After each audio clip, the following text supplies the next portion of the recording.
cap it off right now with my inner nerd, and I feel like in my guilty I'll start guilty pleasure because that's fast. I really love bluegrass music, and it's super That's so funny twangy. because I've been getting into that. Yeah. Did you notice that? Or that I noticed on. Yeah, I noticed on. Yeah, I was I've been listening to a lot. I heard dueling banjos. I was like, oh yeah. Yeah, like, you said that in the car. Oh, I didn't catch you say that. Yeah. Well, you guys were talking. But I love bluegrass music. I love the banjo. There's something about it that it's not. It's just so calming and so. Dude, it's weird. You literally just. I'm literally hearing what he just told me about bluegrass? on our walk up to the car. I will say it took a person to kind of jolt that mindset. Mm-hmm. Not is a different friend, but mm-hmm. but yeah, I'm totally with you. Yeah, on that. I love. Yeah, it's just just hearing a banjo, like just a riff. It's just so exciting. I don't know. It just gets me going, and my inner nerd is so. That's one of my few things that I'm so diverse with, is like I dabble in all of these little nerd cultures, like fantasy. I'm fantasy sports. I love sports. I'm a jock in that sense. D&D. D&D. Then I go Dungeons and Dragons, and then I would have never guessed that. And then video games. Video games. Mm-hmm. I watch anime. there you go. That's another one. I'm just have my toes dipped in so many like little nerd cultures. You're a chess guy. Huh? I consider you a chess guy. Chess. I like chess. Mm-hmm. It's just like. Is it really inner anymore? That's the question. Is it really inner at this point? Yeah, I guess. I am not really. I don't have an inner nerd. I just have. I'm a nerd. Yeah. I'm just pretty much. I am in everything. I find all those little cultures really fun and interesting, and I enjoy being in them, and I love their inner jokes and their memes. Gun culture. That's another little inner nerd, like that, to know like about guns to an extent. You need to be kind of nerdy. That's kind of like my inner nerd is me. That's kind of like that. You kind of brought that out just now. I kind of thinking about it. My inner nerd is me. Yeah. So I think what's interesting is like the t-shirt right there. Yeah. As we get older too, like if you think about like what defines that word nerd anyways, because like it's kind of like, to me, is like Dungeons and Dragons is a great example of like when you hear that as a kid, you're like, oh my god, that person's a nerd. Like so you ask yourself, if you reverse that, who created that stigma? Technology changed it. Yeah, I think it's changing the way that those. If anything, I think, in my opinion, from how I've seen it now, is actually respect more about people that are into those things, because those are true hobbies of genuality, where they weren't guided by like the image crowd. Or perception. Yeah, perception. Mm-hmm. They were guided by what sounded fun to them. Mm-hmm. Like I think about when I was a kid, I loved playing ball wall, not handball, because I played that too, but the kickball ball wall. And I remember when I was a kid and I went to this grade school, all the cool kids played like basketball and football, and ball wall to me was like all the kids that in my mind were not the cool kids. But I will not lie, like I had the most fun doing that, and I don't regret that ever any day of my life. Like, and I think about, it's kind of sad how much I've gone of what I cared about perception wise. So I respect that. From my point of bringing that up to you is that like being able to follow a passion that is because you're passionate about it. I think whatever that stigma of nerd is doesn't matter, because I think if you're passionate about technology now and you're successful at it, you know, you're like Elon Musk now, right? Yeah. It's like, is he really nerds weren't the cool thing to date back in the day, and now it's like nerds to rule the world. And even growing up as a kid, some of the nerds would even say like the really smart nerds, like the book nerds, they would even say eventually we're going to be your bosses, like we're going to run the world. So they knew. But the other thing too was like definitely like the pressure, the peer pressure of like going to high school, right? And like honestly, if you're into computers or video games on a computer, that was considered nerdy. Like back in the Doom days and stuff like that, you were considered a nerd if you played PC games versus going out playing sports. So my buddies and I was mainly, I wasn't a misfit, but I was more of like skater surfer crew. Just hung out with people that like that type of stuff, Billabong and all that back in the day. But for us, whenever we wanted to go to the PC cafe down the street from our high school, we would use code words so no one knew what we were talking about. So we were like, "Hey, you playing baseball after school?" And we knew what that meant to each other. Was, "Are you going to the PC center later?"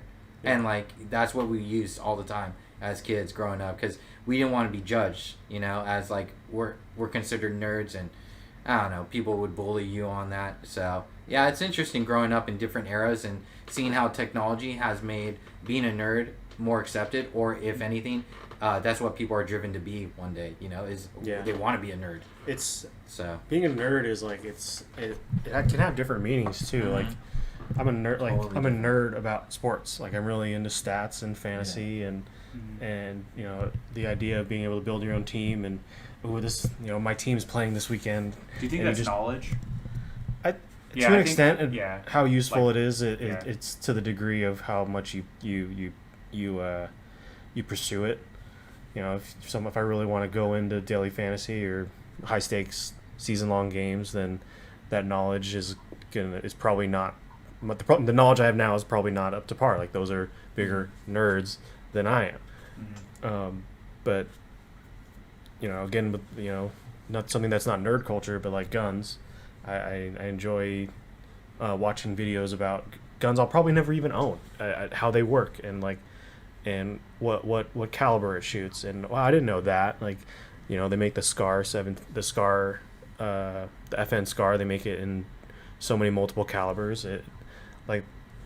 That stuff's really cool to me, and that I enjoy diving into those niches, and being niche. Like growing up, it definitely doesn't. It makes you feel like you're doing something not good. Like that makes sense. Like, oh, not everyone's into this. Should I be into this? But just do it. Do what makes you happy, as long as you're not hurting anybody. Yeah, because that's how I feel about like hiking. Mm-hmm. I feel like most people don't like to do that.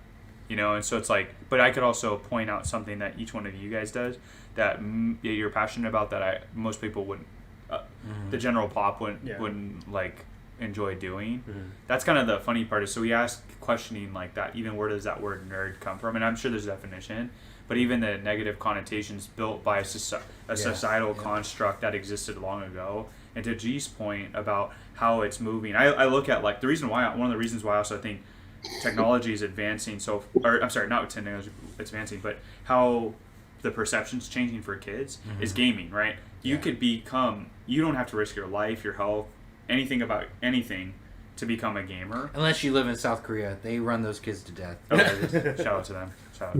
But you look at like how gaming now, you can earn more money gaming and never lose anything, and versus being a baseball player. Mm-hmm. So it's like it's incentivized. Well, you can be really successful in the gamer, and even parents. Imagine our parents were like, "Oh, my parents were highly against it." My mom, they never believed it. My parents actually, they've like told me that like we not feel bad, but we wonder like if we hadn't stimulated that video game passion in you, where that would have led to something. Because how big like streamers and really good gamers like Shroud are like. Well, I remember your brother in Minecraft. Remember? Mm-hmm. Yeah. He was really into that game, and he makes you wonder where his. I don't want to go too much into him, but his career is. Yeah, you can say he's an engineer. And it's like I always wonder like because people with Legos and the development towards that. He was totally into Legos. Yeah, it's Bionicles. He I don't know how often he would stick to the instructions. That's how I got into the technology industry. Like I knew about computers, but my brother and I also knew people in the computer industry at an early age. So that's how we got our into technology. Is we already knew the ins and outs of computers, building our own PCs, and then like having that network of friends that were brought up in the PC world from their parents, and that's how we built our connections. And my dad even said later on, as we grew older, he's like, "Man, I'm so glad you kids didn't listen to me about getting off your computers."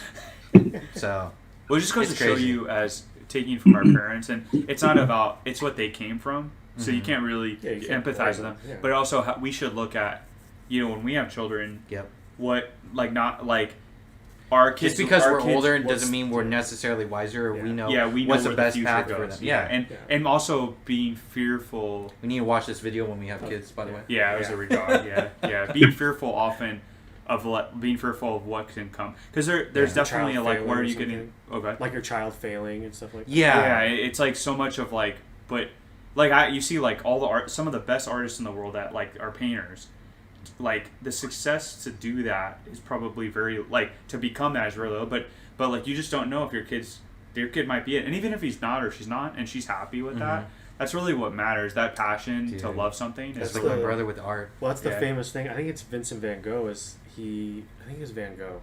He didn't become famous until after he died. Yeah, exactly.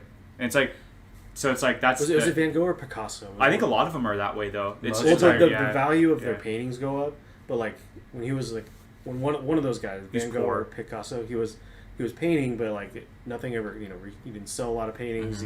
It wasn't appreciated, and then he died, and then the interest went up, and like times changed, and perceived it differently. Exactly. Because now, you considered that art back in the day, right? Now art could be a lot of different things, man. Yeah, it's a banana taped to a wall. Yeah.